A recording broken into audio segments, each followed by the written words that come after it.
I keep the old maple cutting board on the far left of the counter, tucked behind the toaster, where it has lived since the year we stopped asking each other how our days went.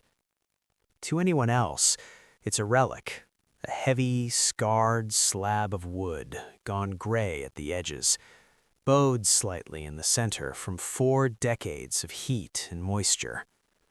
My daughter calls it unsanitary.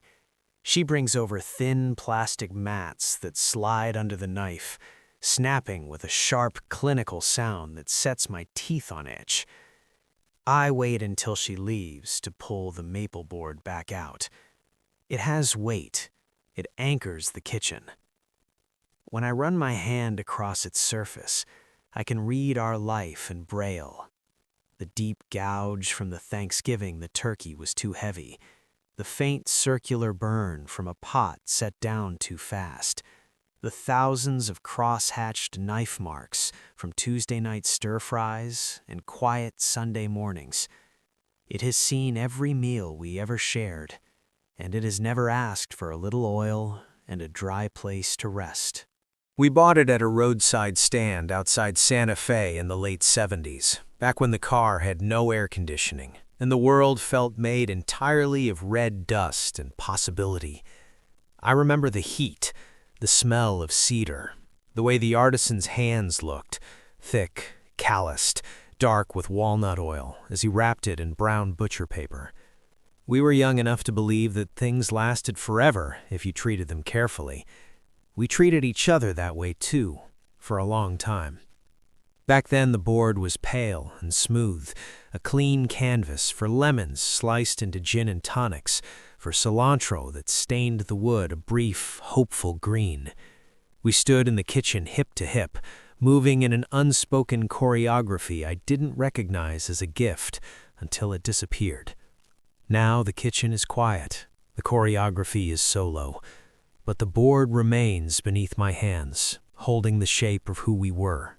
The deepest notch near the corner is not from a knife at all, but from the edge of a cast-iron skillet I dropped the night we found out the house was finally ours.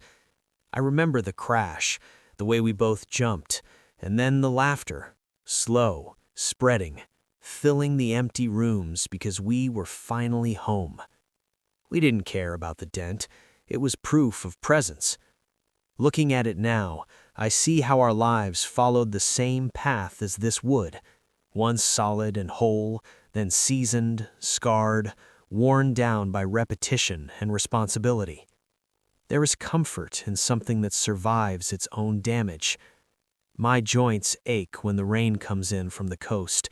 My memory isn't as sharp as it was, but like this board, I've been hardened where I was once fragile. There's dignity in being used for what you were meant to do, year after year, until the finish is gone and only the core remains.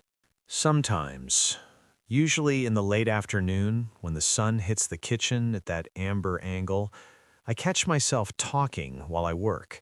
I don't notice until I hear my own voice, low, gravelly, narrating small tasks, peeling a potato, dicing an onion, crushing garlic with the flat of the blade.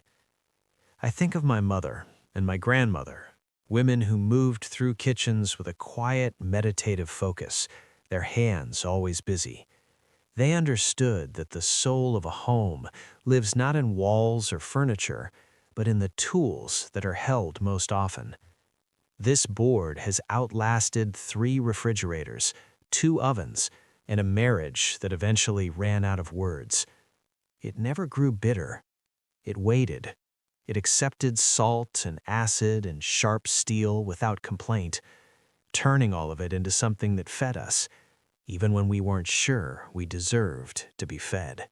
Tonight, the house is still, except for the steady thump of my knife against the wood as I make a small pot of soup for one. I take my time with the carrots, enjoying the way the maple yields under pressure. When I'm done, I wipe the board with a damp cloth, just as I've done thousands of times before, and feel a sudden, quiet gratitude for its stubbornness.